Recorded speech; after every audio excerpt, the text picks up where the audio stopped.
요한복음 강의 네 번째 시간으로 은혜와 진리는 예수 그리스도로 말미암아 이런 제목으로 하나님의 말씀을 전하도록 하겠습니다. 사도 요한은 이제 예수 그리스도에 대한 세례 요한의 증언을 소개함으로 성자 예수 그리스도의 신성에 대한 이 변증에 더욱 힘을 싣고 있는 것을 볼 수 있습니다. 이단들과 거짓 교사들에 의해서 그리스도의 신성이 위협을 받고 있는 상황에서 사도 요한은 그리스도의 위대성을 더 분명하게 드러내기 위한 방편으로 세례 요한의 증언을 소개하고 있는 것입니다. 사도 요한과 세례 요한, 그들의 사역의 한결같은 목적은 바로 예수 그리스도 하나님의 아들이신 그분을 온전히 드러내고 그의 위대하심을 세상 가운데 알리는 것이라는 것을 우리는 성경의 말씀을 통해서 깨닫게 됩니다. 자, 이 모든 시대를 초월해서 하나님께서 우리에게 원하시고 바라시는 믿음이라고 하는 것은 무엇일까? 그것은 하나님의 아들이신 독생 성자 예수 그리스도 그분을 통해서 우리가 누리게 된 은혜와 사랑을 하나님의 자녀들이 소중하게 생각하는 것입니다. 우리의 구주가 되시는 예수 그리스도를 하나님의 자녀들이 존귀히 여기는 것이고 지극히 그를 사랑하는 신앙을 가지고 하나님을 경외하는 것을 하나님께서는 오늘도 성도와 교회들에게 원하십니다. 이러한 신앙은 이렇게 그리스도를 존귀히 여기고 그리스도를 간절히 사랑하고 정말 우리에게 베푸신 은혜와 사랑을 소중하게 여길 수 있는 그러한 마음은 오직 진리 안에서 예수 그리스도를 온전히 체험하고 그 사랑에 묶인 자들 안에서만 찾아볼 수 있는 것입니다. 분명히 말씀드리건대 여러분들은 교회를 다니는 사람으로 만족하셔서는 안 되고 이와 같은 믿음 얻기를 사모하시는 자들이 되셔야 합니다. 성경은 우리에게 바로 이 진리를 전달하고 있습니다. 사도들이 우리에게 전수해 주기 위해서 노력하고 있는 이 메시지는 바로 이 메시아를 예수 그리스도를 바르게 이해하고 그 사랑을 온전히 경험하라는 것입니다. 이 요한복음의 말씀을 절대로 가볍게 들으셔서는 안 됩니다. 이 복음은 여러분들을 향한 예수 그리스도의 마지막 초청이 될 수 있는 그런 말씀이에요.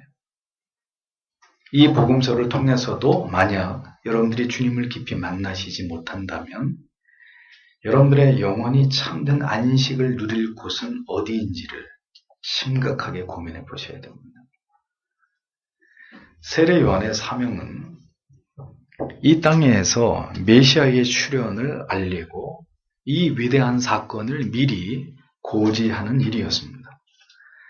우리는 세례 요한의 사역을 살펴볼 때 그가 얼마나 예수 그리스도만을 높이기 원했는지를 느낄 수 있습니다. 사도 요한이 이 세례 요한의 이야기를 복음서 가운데 삽입시킨 이유가 무엇 때문이겠습니까?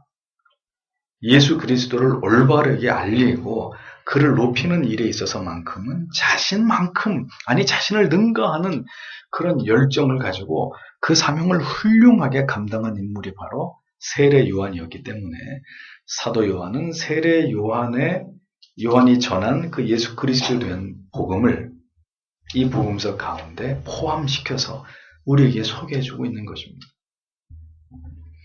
그래서 오늘 15절의 말씀을 직역하면 이런 의미가 됩니다. 요한이 그에 관해서 증언한다. 그리고 그가 외쳤다.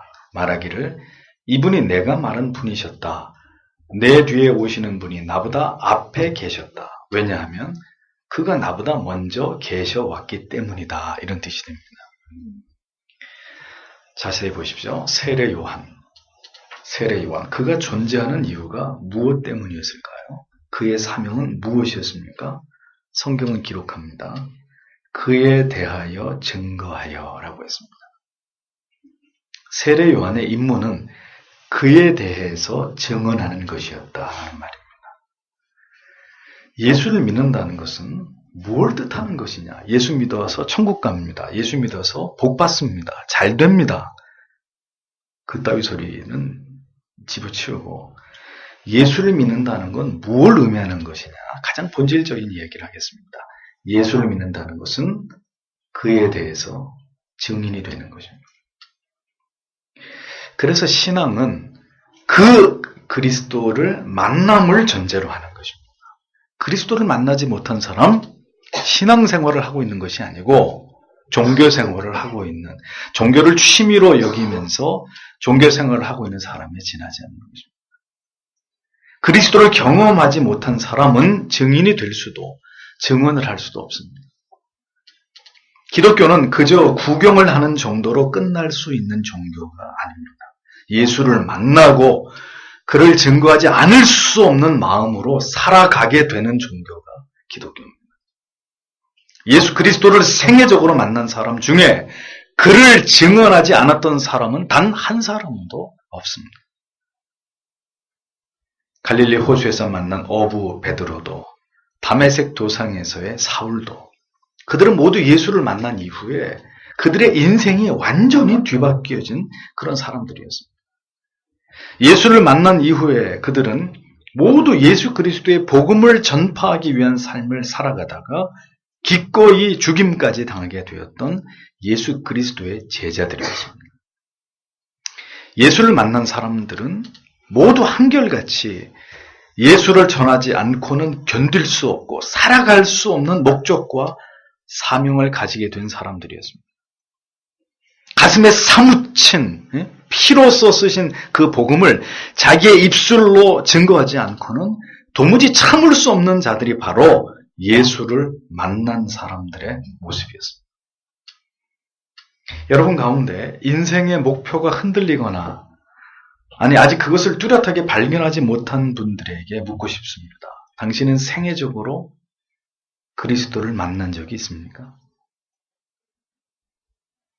열심히 교회를 출입하는 것만으로 그리스도를 만날 수 있는 것은 아닙니다.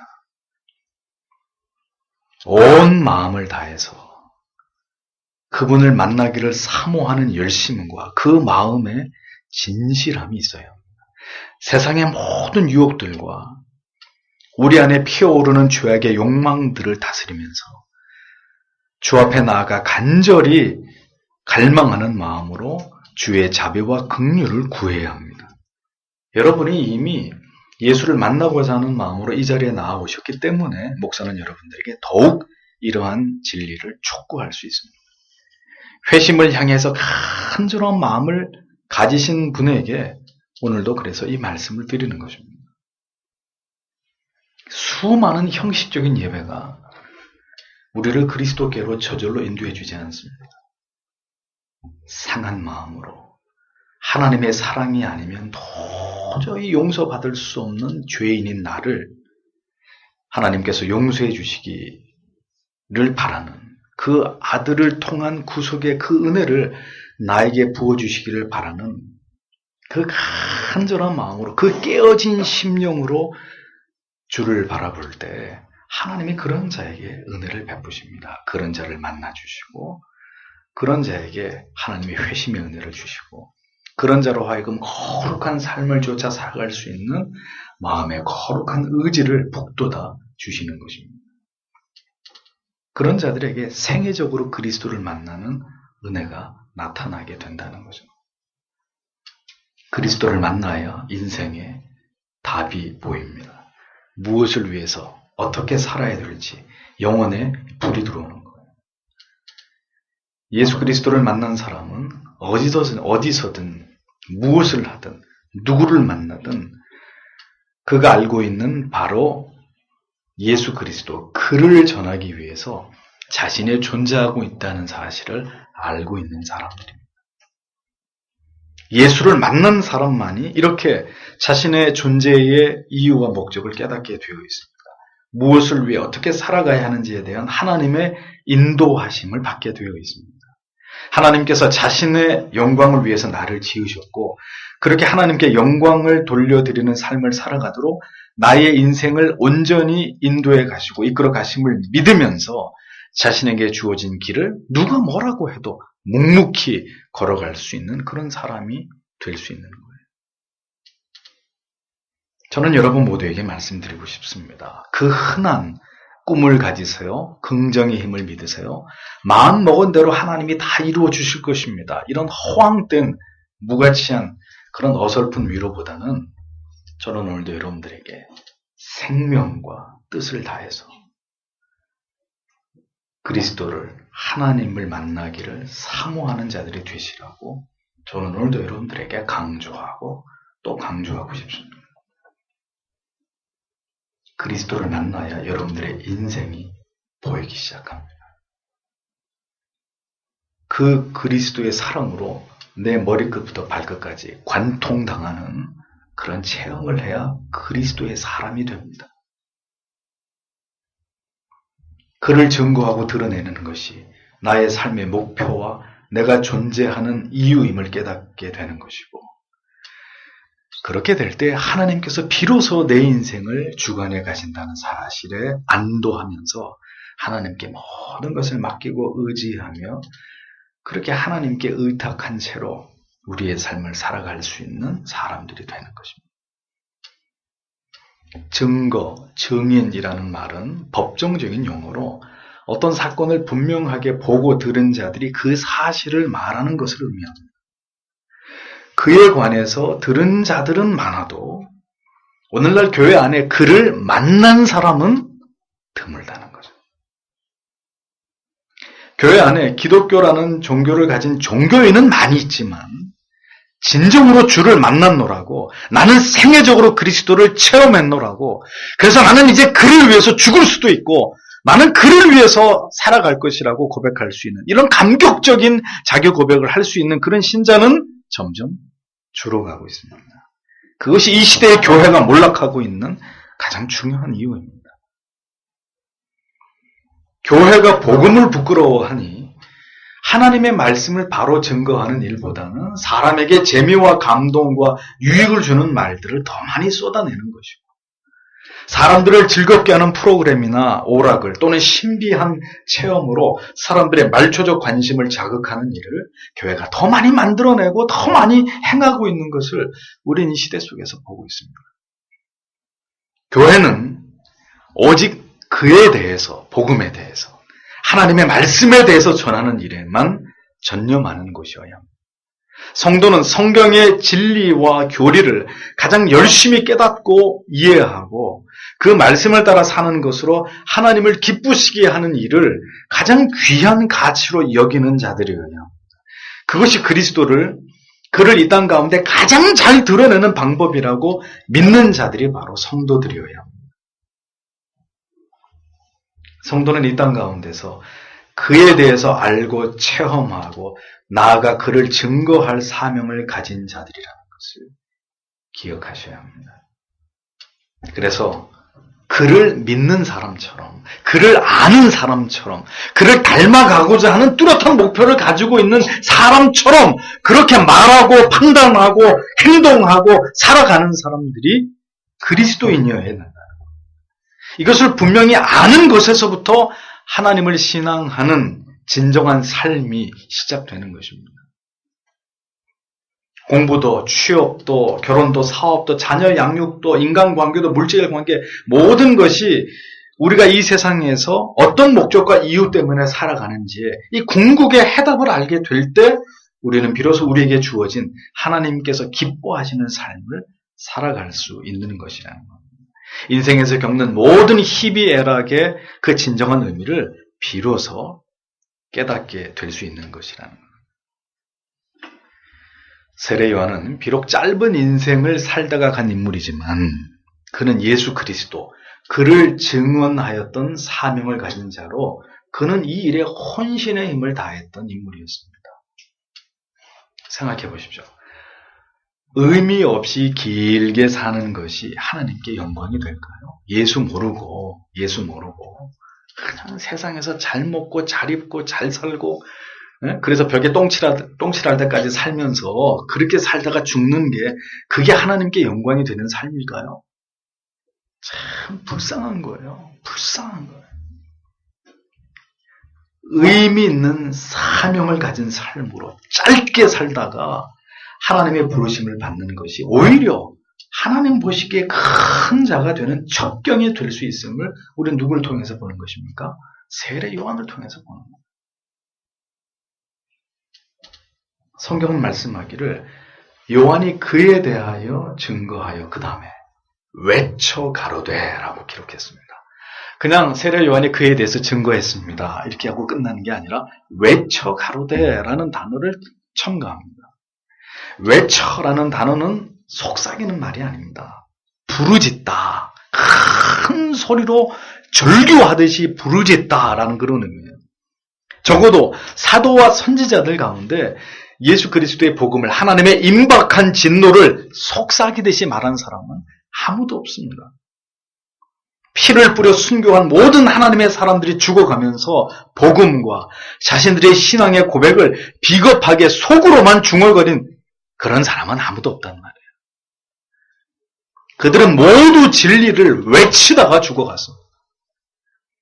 외치지 않고는 견딜 수 없는 그 예수 십자가의 복음을 피를 토하듯이 자신이 믿는 그 진리의 복음을 외치다가 모두 장렬하게 순교의 제물이 됐습니다. 복음은 나타나고 드러나게 되어 있습니다. 그것이 복음의 속성입니다. 복음은 분출하는 영암처럼 한 사람의 영혼 가운데 그냥 머물러 있지 않고 솟구쳐 나오게 되어 있는 것이 바로 복음의 특징입니다. 복음은 확신 없이 중얼거리거나 자신 없이 이렇게 속삭이면서 혹은 그저 그냥 평범하게 말할 수 있는 그런 내용이 아닙니다. 복음의 내용을 농담처럼 재미있게 아주 유머있게 혹은 다른 책들의 흥미로운 내용들과 뒤섞어가지고 사람들이 듣기 좋아하는 주제에 끼워 넣어서 그렇게 전할 수 있는 그런 성질의 것이라고 그렇게 믿는 사람, 그렇게 복음이 그런 것이라고 믿는 사람은 아직도 복음이 뭔지 전혀 이해하지 못하고 있는 그리스도 밖에 있는 사람들에 불과합니다. 그 사람이 목사든 장로든 상관없습니다. 그 사람들은 불신자하고 똑같은 사람들. 복음은 외칠 수밖에 없는 진리입니다. 목이 터져라고 외치면서 부디 이 복음을 듣고 믿어서 천국의 영생에 들어가는 자 되어야 된다고 호소하는 것입니다. 부디 한 번뿐인 인생을 자신의 영화와 번영을 위해서 살지 말고 자기의 성공을 위해서 살지 말고 오직 하나님의 영광을 위해서만 살아가는 일에 힘써야 한다고 강력하게 촉구하는 것이 복음입니다. 세례 요한은 무엇을 증거하고 무엇을 외쳤습니까? 그는 왜 이 일을 행함에 있어서 메뚜기와 석청으로 낀 일을 해결하고 약대 토롯과 가죽 허리띠를 띤 광인의 모습으로 살아갔습니다. 그는 오직 이 일만을 위해서 자신의 모든 삶을 하나님께 드린 자였습니다. 성경이 말하는 하나님께서 보시기에 가장 큰 자란 이렇게 복음을 위해서, 진리를 위해서 많은 것을 포기한 자를 정확하게 가리키고 예수 때문에 많은 걸 누리고 얻고 복을 받은 자들은 성경이 절대로 큰 자라고 말하지 않습니다. 복음을 외치고 이 복음 때문에 생명까지도 버린 자들. 성경은 그런 자들을 가장 큰 믿음을 가진 하나님의 사람이라고 칭하고 있습니다. 자신을 위한 인생이 아닌 오직 주를 위한 하나님의 뜻이 이루어지기를 위한 인생을 산 자들을 성경은 가장 하나님을 기쁘시게 한 자라고 설명하고 있습니다. 부자이건 가난하건 왕이건 노예건 종이건 그건 중요하지 않습니다. 복음을 위해 이 땅에 복음을 전하기 위해 이 위대하신 그리스도의 은혜와 하나님의 지극하신 사랑을 알리기 위해 수고하고 노력한 인생을 살다가 간 모든 자들을 하나님께서 귀하게 여기시고 그들을 사랑하셨다는 사실을 여러분들은 분명히 기억하셔야 됩니다. 복음을 외치는 삶, 복음이 드러나는 삶, 하나님의 사랑과 공의가 우리의 삶 속에서, 교회와 성도의 삶 속에서 선명하게 나타나게 만드는 삶. 그런 삶이 바로 우리가 죽을 때까지 생각하고 마음에 품어야 될 우리의 전 존재와 전 인격과 전 인생을 걸고 살아내야 되는 그것이 성도의 삶이라는 것을 우리는 잊어서는 안 됩니다. 예수 그리스도를 믿는다는 것은 우리의 삶의 어떤 윤택함이나 성공을 위한 옵션이 절대로 아닙니다. 그렇게 생각했다면 번지수를 잘못 찾습니다. 전하지 않고 외치지 않을 수 없는 그 복음을 따라서, 그 진리의 가치를 따라서 그것을 지켜내기 위해서 어떠한 대가와 희생까지도 다 지불하면서 그리스도를 믿는 삶, 그것이 신앙이에요. 그 복음을 지키고 외치다가 어떤 핍박과 불이익도 기꺼이 감당해내는 것이 바로 성도로 이 세상을 살아가는 삶입니다. 아직은 여러분들이 실감하시지 못할 거예요. 아직은 예수를 믿는다는 것 때문에 핍박을 당하고 죽임을 당한다? 책 속에서나 순교 사화를 다루고 있는 성경이나 그런 책들 속에서나 전해 내려오는 이야기지, 우리하고는 여전히 거리가 멀다고 생각되는 이야기일 것입니다. 그러나 그럴까요? 여러분들이 믿음을 지켜서 제사상에 절하지 않고 주일날 가족들과 있지 않고 교회에 나오기 위해서 그들에게 핍박과 멸시를 받아야 되는 것, 고난 받는 것입니다. 근데 그런 고난조차도 안 받으려고 하죠. 뭐가 믿음일까요? 요한이 증거하고 외쳤던 것이 무엇입니까? 내가 전에 말하기를 내 뒤에 오시는 이가 나보다 앞선 것은 나보다 먼저 계심이니라 한 것이 이 사람을 가리킴이라 하니라. 이렇게 증언합니다.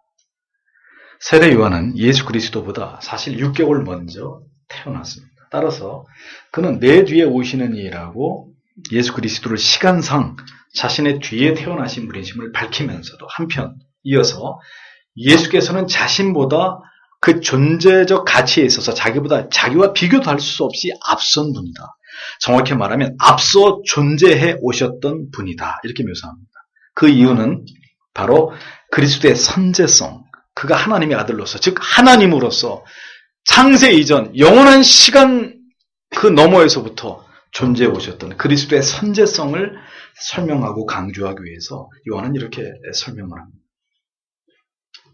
나보다 먼저 계심이라. 이런 표현으로 그리스도가 위대하신, 창세 전부터 존재하고 계시는 하나님이심을 강조하고 있었던 거죠. 이런 표현들을 보면 세례 요한은 자신의 사명이 무엇이고 자신의 역할이 어디까지인지를 정확하게 알고 있었던 자라는 것을 우리가 발견하게 됩니다. 메시아를 이 땅 가운데 소개하는 사명이 중요하긴 하나 메시아의 나타나심보다 중요하지는 않습니다. 그러므로 마침내 이제 그리스도께서 역사 속으로 자신을 드러내실 때가 되자 그는 이제 그 자신의 사명이 거의 다 끝나가고 있고 이제 자신이 곧 뒤로 물러날 시기가 다가오고 있다는 것을 알고 있었습니다. 그래서 그는 마지막으로 이렇게 얘기하고 역사의 뒤안기로 사라집니다. 뭐라고요? 그는 흥하여야겠고 나는 쇠하여야 하리라.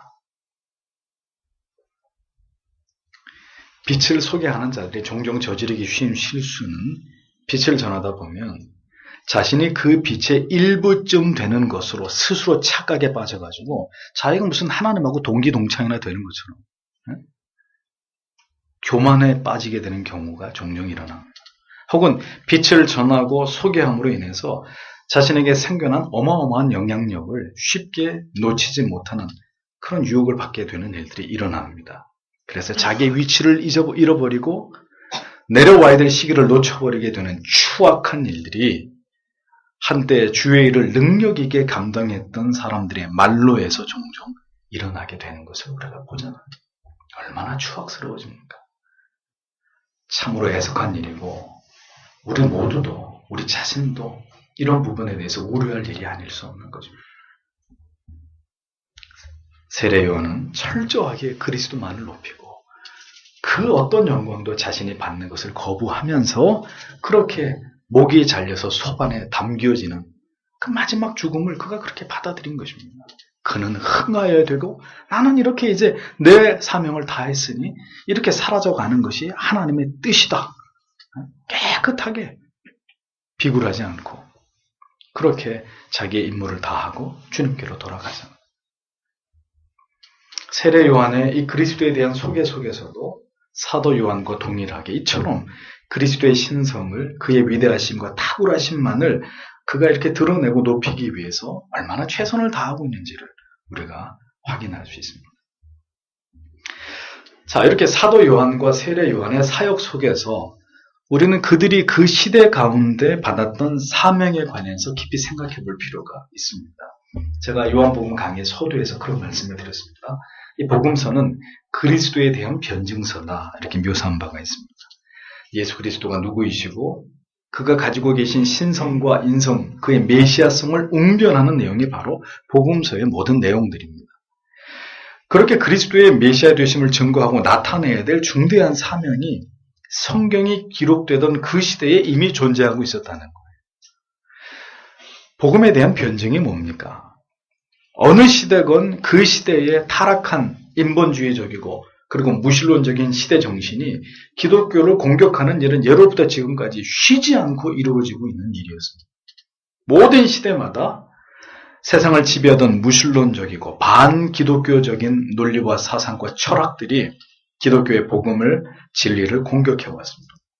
그때마다 기독교는 온 몸으로 이러한 거짓 복음이나 이단의 교리들을 맞서 싸우면서 진리의 장구한 역사를 지켜내려왔습니다.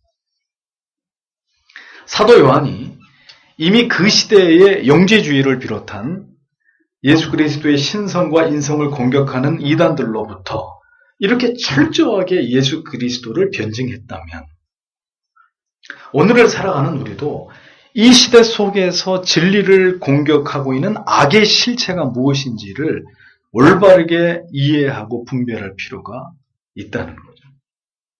특별히 이 시대에는 어떤 비진리의 정체와 우리가 맞서서 우리의 진리를 수호하기 위해서 영적인 전쟁을 수행해야만 되는지를 올바르게 여러분들이 정확하게 그것을 이해해야 될 필요가 있습니다. 우리가 살아가고 있는 바로 이 시대에 진리를 공격해오는 거짓된 논리나 사상들, 이것이 무엇인지를 우리가 꿰뚫어서 보고 이것을 갈파해내는 그런 힘과 해안을 교회와 성도들이 가지고 있어야 된다는 거죠. 자, 지금의 이 시대를 보십시오. 지금은 성경의 무호성이 무너지고 있는 시대입니다. 제 멋대로 성경을 번역하고 있고 제 멋대로 성경을 벗어난 불경함 속에서 하나님을 예배하는 어리석은 인본주의적 시도들이 교회를 물들이고 있고 설교단을 오염시키고 있습니다. 또한 성경에 입각한 올바른 교리가 경시되고 있고 참된 복음과 회심의 중요성이 점점 사라져가고 있습니다. 아니, 사라져버린 지 오래입니다. 이를 통해서 일어나게 된 결과들을 보십시오. 안으로는 성직자들과 성도들의 도덕적, 윤리적 어떤 타락과 부패와 해이가 나타나는 것이고 올바른 교회관이 붕괴되고 예배의 기형현상들이 기승을 부리고 있는 이런 모습들이고 밖으로는 창궐하는 이단들과 이슬람 같은 이교도들, 점점 더 부흥해 가고 있는 캐톨릭.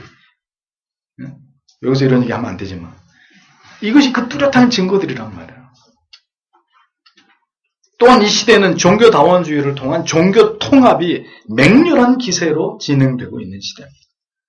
기독교를 제외한 모든 종교들이, 아니 기독교까지 포함해서 이제는 평화를 위장한 손을 잡고 종교의 대통합을 시도하고 있는 말세론적인 현상들이 곳곳에서 두드러지게 일어나고 있습니다.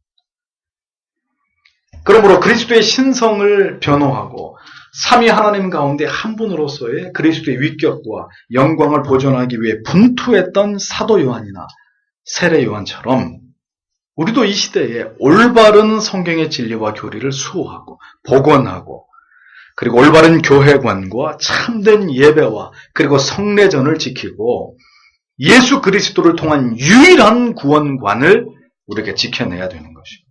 이것을 통해서 지속적으로 성도들을 회심과 각성으로 이끌어서 기독교의 본래의 정신을 회복해 나아가는 것이 바로 이 시대의 사명이라는 그런 거룩한 인식이 저와 여러분 모두에게 있어야 된다는 거예요.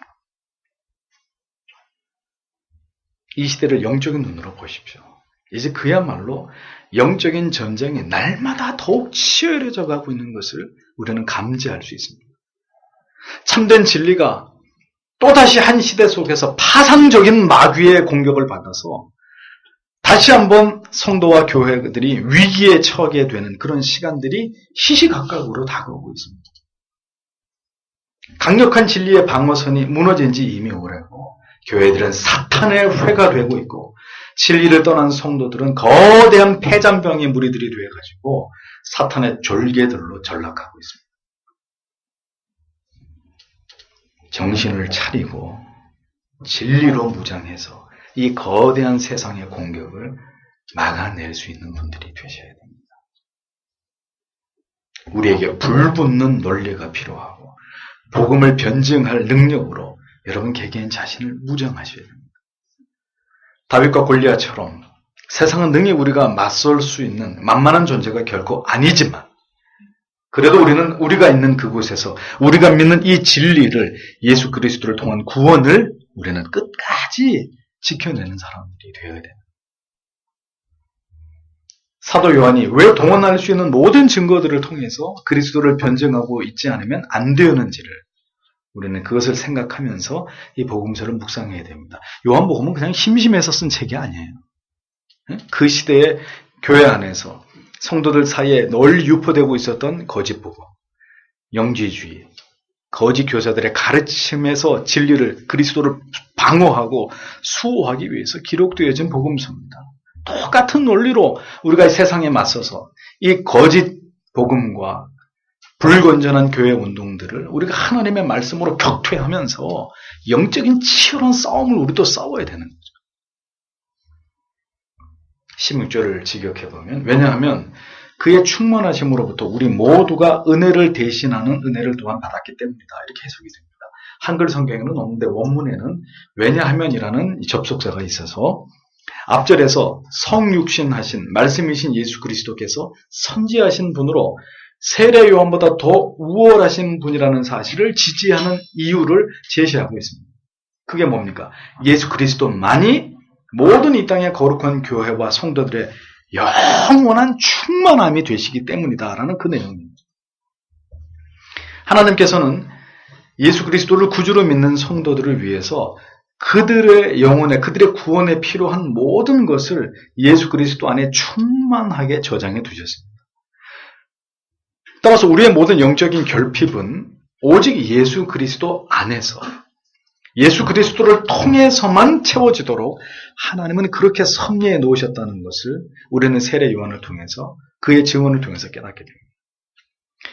예수 그리스도 안에는 우리를 구원과 영생으로 인도할 수 있는 모든 충분한 하늘의 자원이 진리의 깨달음이 풍성하게 준비되어 있기 때문에 우리는 결코 다른 곳으로부터 우리의 구원과 관련된 그 어떤 것도 찾아서는 안 된다는 사실을 진리는 우리에게 보여줍니다. 우리는 이 진리를 통해서 종교다원주의를 어떤 식으로도 미화하려고 하는 모든 주장들을 정죄하는 것입니다. 또 성경만 가지고는 절대로 부흥을 이룰 수 없고 부흥이 뭔지 모르겠지만 믿음이 성장할 수 없고 이 땅에서 축복을 받을 수 없다는 이런 정신 나간 쓰레기 같은 그런 말들을 철저하게 배격하는 것입니다. 성경은 그의 충만한 데서 받으니라는 표현을 사용합니다. 문제는 왜 이런 표현을 사용했느냐 하는 것인데 여기서 충만한이라는 헬라어 단어가 플레로마라는 단어입니다. 어떤 뜻이냐? 차고 넘치는 완전한 분량을 뜻합니다. 그런데 이 단어를 사용한 이유는 그리스도의 충만하신 은혜가 차고 넘치도록 성도에게 미치는 상태를 표현하기 위해서 이 단어를 썼는데 그것만은 아니었습니다. 문제는 외경 가운데 헤르마스 목자서라는 책이 있습니다. 이 책에서도 이 충만함에 대해서 논하기를 하나님은 만유인 동시에 하나이다. 그것은 만유의 충만함이 하나이며 하나 안에 있기 때문이다 라는 이 구절이 발견되는데 이 헤르마스 목자서에 왜 이와 같은 구절들이 들어가느냐? 바로 영지주의의 영향을 입은 범실론의 사상이 침투에 들어갔기 때문에. 그래서 우리는 물론 그걸 성경으로 인정하지 않는 거죠. 여기는 인정하지만.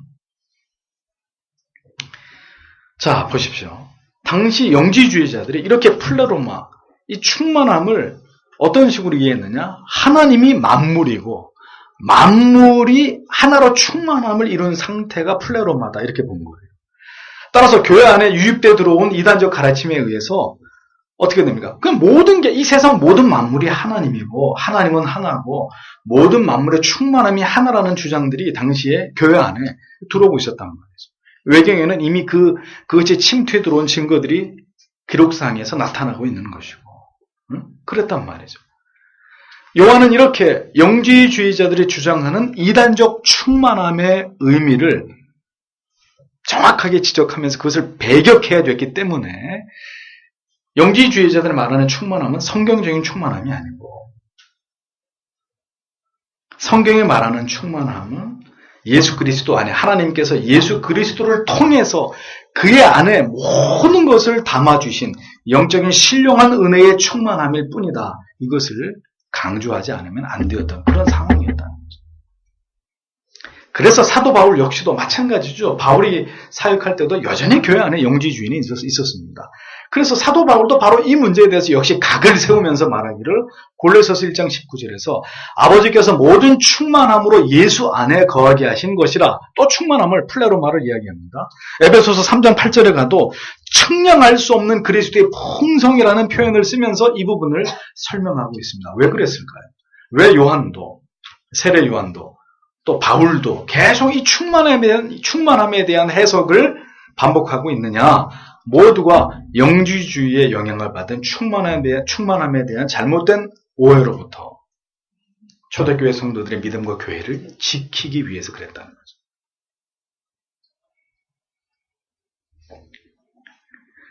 세상이 말하는 물질적인 충만과 성경의 진리가 말씀하는 충만의 의미를 바로 이해하지 못하면 기억하세요. 절대로 올바른 신앙을 가질 수 없습니다. 따라서 기복주의의 뿌리는 뭐다? 네? 뭐예요? 지금까지 얘기했잖아요. 기복주의의 뿌리는 뭐가 되는 거죠? 영지주의가 되는 거예요. 아시겠습니까? 예수 없는 풍성함, 예수를 빙자한 무조건 물질의 풍성함. 네? 그래서 제가 말씀드리는 겁니다. 모든 기복주의의 뿌리는 바로 영지주의 이단이라고 아주 분명하게 말씀드릴 수 있어요. 단언하건대 기복주의를 주장하는 교회는 이단입니다. 아무리 다른 얘기하고 예수 십자가를 얘기하고 하나님의 영광을 떠들어도 기복주의를 주장하는 교회는 이단입니다. 영지주의에 그 뿌리를 두고 있는 영지주의 분파에 전하지 않는, 그리스도로 말미암아 복을 받겠다고 하는 그 기복주의 신앙이 완전히 우리 안에서 사라지지 않는 한 결단코 그리스도로 말미암아 우리가 누리게 될 진정한 구원의 은총은 절대로 우리의 것이 될 수 없습니다.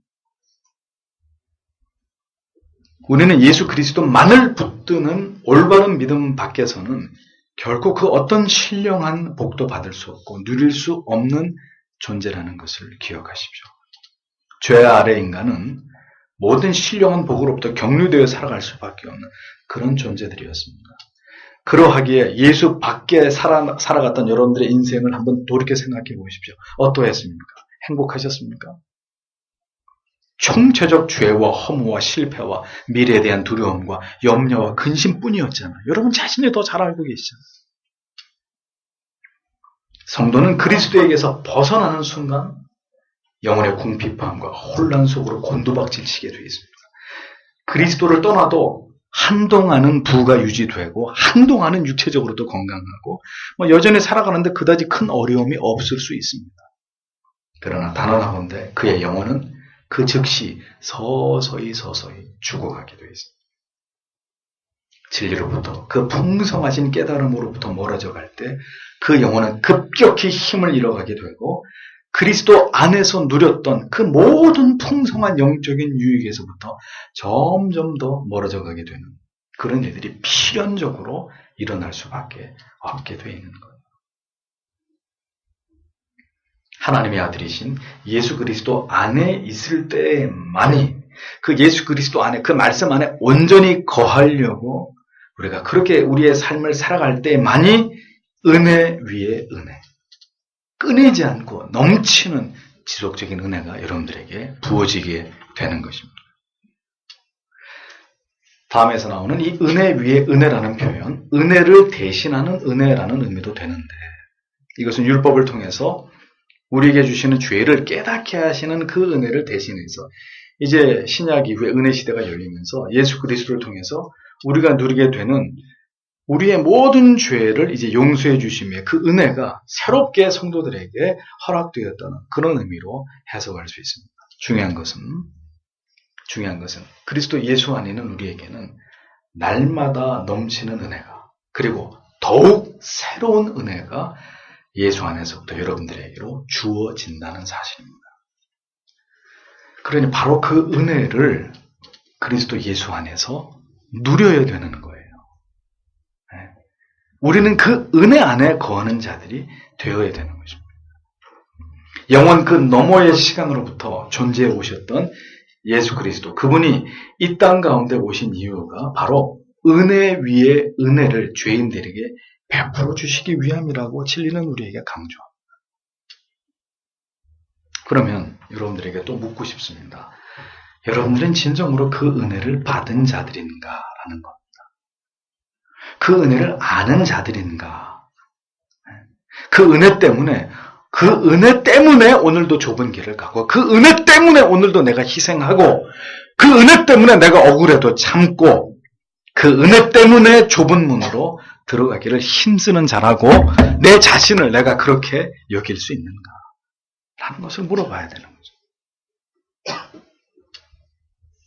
은혜가 없는 신앙, 은혜를 깨닫지 못하는 기독교는 상상할 수 없습니다. 성경은 하나님께서 한량없는 은혜를 예수 그리스도를 통해서 예수 그리스도 안에서 우리에게 부어주실 것을 약속했습니다.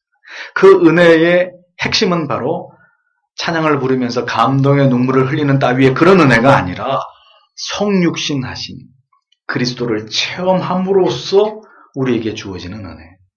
죄인들의 모든 죄를 속량하신 그 대속의 공로를 깨달음으로 우리에게 찾아오는 은혜라고 성경은 우리에게 웅변합니다. 그래서 기독교는 은혜의 종류.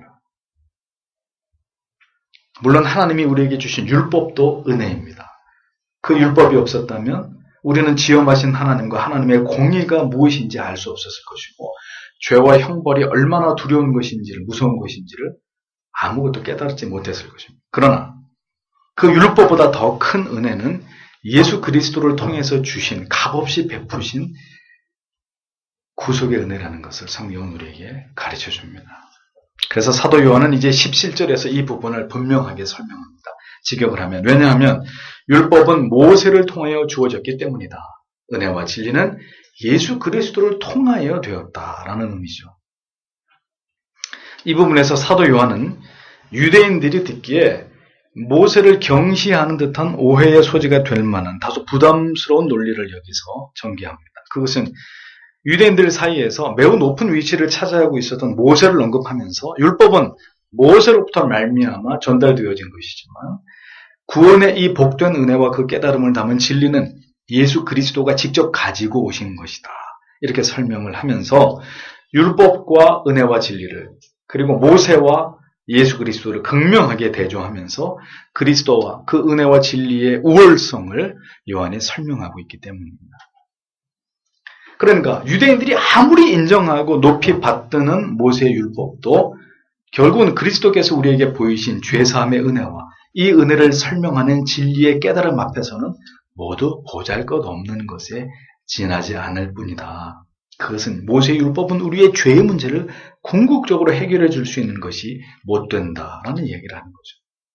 그러나 예수 그리스도를 통한 구속의 은혜는 모든 인간의 죄의 문제를 궁극적으로 해결해 주는 은혜이고 그것이 불변의 진리가 된다는 것을 요한은 설명하고 있었던 것입니다. 성경을 잘 보세요. 모세는 율법을 그저 전달하는 전달자에 불과했습니다. 그러나 그리스도는 자신의 은혜와 진리가 되어서 우리 가운데 직접 오신 분으로 묘사합니다. 그래서 성경에 주신 것이요, 모세를 통해 주신 것이요, 예수 그리스도는 은혜와 진리를 가지고 온 것이라 이렇게 표현하고 있는 것을 주의 깊게 살펴볼 필요가 있는 거죠. 모세는 그저 율법을 우리에게 전달해 준 하나님의 종이지만 그리스도는 진리 그 자체로 오신 하나님의 아들 되신다 라고 성경은 이것을 분명히 구별해서 설명합니다. 우리를 살리는 진정한 진리와 복되신 은혜는 모세가 전해준 율법 안에 있는 것이 아니고 영속적인 예수 그리스도의 복음 안에 있다는 것을 요한은 다시 한번 천명하고 있는 것을 보여주는 것이죠. 그리스도는 바로 충만하심이다. 하나님께서 우리에게 주시고자 하시는 모든 것을 예수 그리스도 안에 다 담아 놓으시고 누구든지 그 예수 그리스도에게로 나아가는 자, 그 안에서 영생을 누리고 참된 인생의 가치를 알고자 하는 자들에게 하나님께서는 풍성하게 그러한 영혼들 가운데 은혜와 진리를, 예수 그리스도를 통한 은혜와 진리를 채워주실 것을 약속하고 있는 거예요. 그래서 여러분들이 예수를 잘 믿는다라는 게 신앙생활을 잘한다는 게 뭐냐? 예. 뭐예요? 내가 믿음 생활을 잘한다는 건 뭘 의미합니까? 바울이 우리에게 가르쳐 줬습니다. 나는 예수 그리스도를 아는 지식을 최고의 가치로 생각한다. 나는 십자가 이외에는 아무것도 자랑하지 않는다. 신앙을 갖는 그 신앙의 핵심이 뭐냐? 어떻게 믿는 것이 잘 믿는 것이냐? 이 풍성함을 아들 안에 담아서 우리에게 그 모든 것을 허락하셨다고 했으니까 여러분들의 모든 신앙을 어디에 집중해야 되는 거예요? 예수 그리스도를 아는 지식에다가 집중해야 돼요. 그 예수 그리스도를 그 진리의 말씀을 통해서 깨닫고 만나고 체험하는 것에다가 여러분들의 모든 신앙을 집중하는 거예요. 다른 것들이 여러분들의 신앙의 중심 주제나 이슈가 돼서는 안 됩니다. 자꾸 종말론이나 무슨 시대의 어떤 현상이나 어떤 기복의 논리나 인간 성공하는 대인관계나 이런 것들이 신앙의 중심 주제가 돼서는 안 되고 언제든지 우리의 신앙의 핵심적인 주제는 예수 그리스도, 그를 아는 지식, 그것의 고상함, 거기에 신앙의 비밀이 있는 거예요. 예수를 가장 잘 신앙생활을 가장 잘할 수 있는 비결이 예수 그리스도 안에 있단 말이죠. 그래서 제가 여러분들에게 성경 66권 전체를 잘 아셔야 되지만 특별히 아직 믿음이 깊지 못하고 그리스도를 인격적으로 만나지 못하신 분들에게는 이 복음서를 수도 없이 읽으라고 말씀드리는 겁니다. 마태, 마가, 누가, 요한복음만큼이라도 줄줄 그냥 다른 걸 읽으려고 하지 마시고 복음서를 줄기차게 읽어서 그 속에서 주님을 만나야 되는 거죠. 물론 성경 전체가 그분 이야기를 하고 있습니다만 성경 전체를 관통하는 그리스도를 쉽게 발견하지 못하고 그 황금 광맥을 찾을 수 있는 능력이 아직 없다면 복음서를 붙들고 씨름하시라는 거죠. 그 복음서 중에 가장 또 그리스도의 위대하심을 가장 잘 드러내고 있는 게 바로 요한복음 아닙니까? 그래서 요한복음을 강의하고 있는 거예요.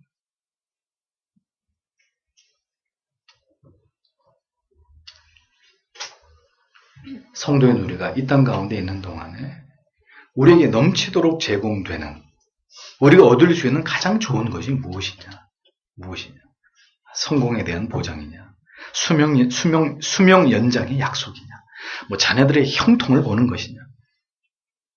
그런 것과는 비교가 되지 않는 우리에게 허락된 누림은 바로 예수 그리스도를 통해서 우리가 얻고 누릴 수 있는 참된 은혜와 진리들이라는 것. 은사와 체험 이런 것들도 아니고 천국의 소망이 우리 안에 충만함으로 비롯되는 영혼의 평강.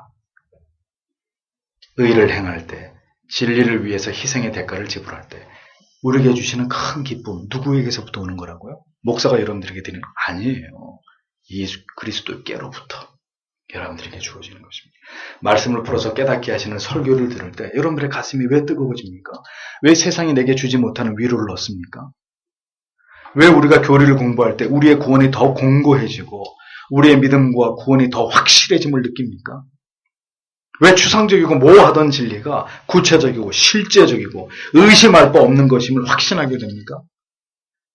바로 그 모든 것 안에 우리에게 베풀어 주시는, 우리를 위해 가득 채워놓으신 하나님의 은혜와 하나님을 아는, 그리고 인생이 무엇을 위해 어떻게 살아야 될지를 알게 하시는 그 진리들이 예수 그리스도 안에 빼곡히 채워져 있기 때문에, 그래서 성도는 그 은혜와 진리로 날마다 채움받는 존재들이 되어야 합니다.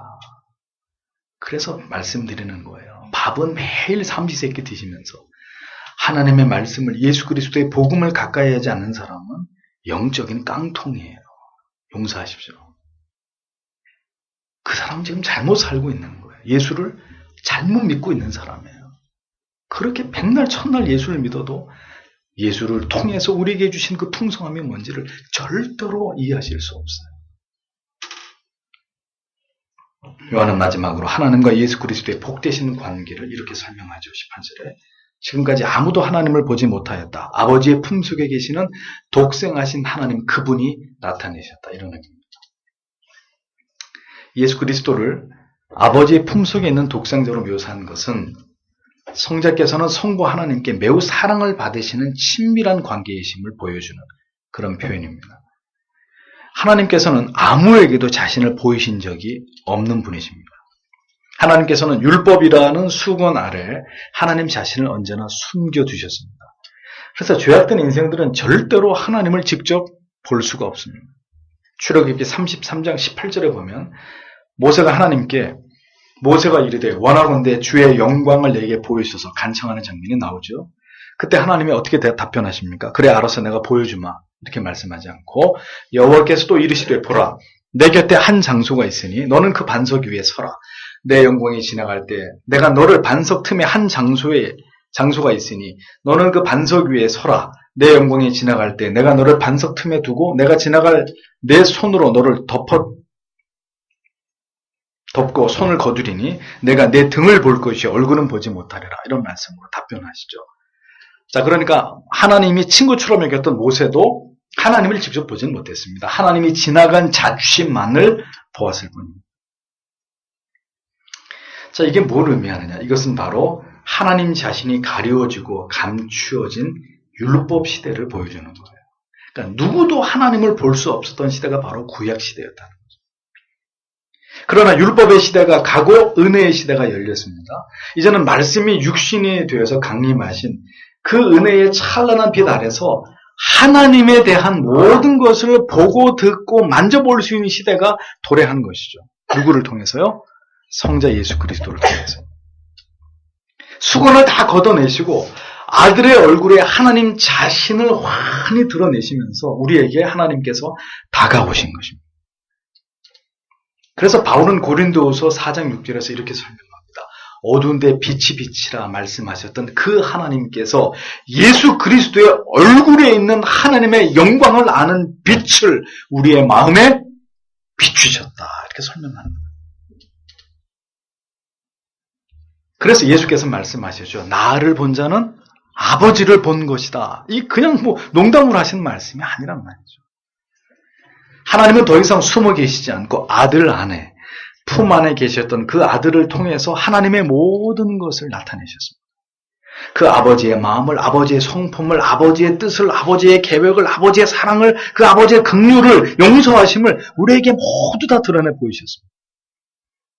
그래서 우리가 예수 그리스도를 깊이 알고 말씀 속에서 그리고 진실된 고백 속에서 그리스도를 향해서 깊이 나아갈수록 어떻게 되는 거예요? 하나님과 가까워지는 것입니다. 그 하나님을 더 깊이 느낄 수 있고 알 수 있고 체험할 수 있는 신자가 되는 거예요. 아들이 아버지를 나타내셨습니다. 아들 안에 아버지께서 자신을 드러내셨습니다. 여전히 우리가 하나님 아버지를 직접 알 수는 없습니다. 누구도, 여러분 가운데 누구도 그런 기도하지 마세요. 하나님 좀 보여주세요. 그런 기도, 그 정신 나간 기도 하지 마세요. 하나님 음성 좀 들려주세요. 백날 그런 기도하면 마귀가 들려줘, 마귀가 내가 하나님이다. 이러고 여러분들에게 들려주고 보여줍니다. 그런 기도는 하면 안 돼요. 여전히 우리가 감히 하나님을 보여주십시오. 하나님의 음성을 듣고 그런 기도는 하면 안 돼요. 누구도 하나님을 보여달라거나 하나님이 직접 나에게 말씀해달라는 이 심히 신성모독적인 하나님의 말씀을 집어던진 이런 기도는 할 수 없어요. 해서도 안 돼요. 하나님을 불러오거나 하나님을 빌어가지고 병을 고치거나 귀신을 쫓는 아주 무례하고 이 어리석은 짓은 그 모양이라도 버려야 돼요. 오직 우리는 성경 속에서 그 아들을 통해서 우리에게 나타내신 그 은혜, 그 진리의 깨달음 안에서 하나님을 알아가고 배워가고 그 하나님과 교제하고 교통할 수 있을 뿐입니다. 되먹지 않은 인간들이 하나님의 음성을 들었네, 직통 계시를 받았네, 하나님하고 통하네, 이런 정신 나간 소리들을 하는데 어디 한번 데리고 와보세요, 내 앞에. 그 증거를 내가 보여달라고 얘기할 테니까. 말 같지도 않은 논리들을 펴면서 자기를 드러냅니다. 네? 절대로 성경이 인정하는 것이 아닙니다. 지금 배울 수 없지만 장차 그 나라에 들어가서 영광 가운데서 하나님을 배울 날, 그날을 사모하면서 우리는 하나님에 대한 그리움을 그리스도 안에서 맛보고 체험함으로써 더 하나님을 사랑하는, 그 사랑으로 이 세상을 살아가는 하나님의 자녀들이 되어야 되는 것입니다. 예수 그리스도 그의 위대하심에 대해서 오늘은 세례 요한의 증언을 통해서 이것을 살펴보았습니다. 결론은 이 예수를 여러분 모두가 경험하셔야 된다는 사실입니다.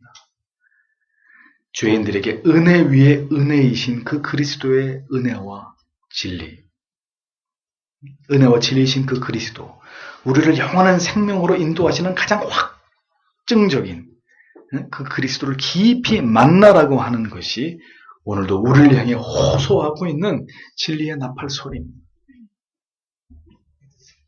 우리는 한 주간을 살아가면서도 우리의 결핍을 충분히 경험하는 한 주를 살았습니다. 죄에 패배하고 불확실한 미래에 대해서 절망하고 오늘의 나의 모습에 실망하고 날마다 구멍이 뚫리고 무너지는 우리 자신을 보게 됩니다. 해답은 나를 살게 하실 참된 은혜요 진리가 되시는 모든 풍성하심으로 우리의 모든 연약과 허물과 약함과 죄를 감당하실 그리스도께로 나아가는 것입니다. 간절히 그리고 견고히 그를 붙잡는 것입니다. 복음과 그 참된 진리가 점점 소멸되어 가고 있는 이 시대 속에서 우리는 요한의 메시지에 귀를 기울이면서 우리에게 호소하고 있는 이 복음의 본질, 그리고 이 시대에 우리가 받은 진리를 우리가 수호하고 변증해야 될 이 사명에 대해서 다시 한번 깊이 생각하는 기회가 여러분 모두에게 있으셔야 할 줄로 믿습니다. 지금은 진리 전쟁의 시대입니다. 기도하겠습니다.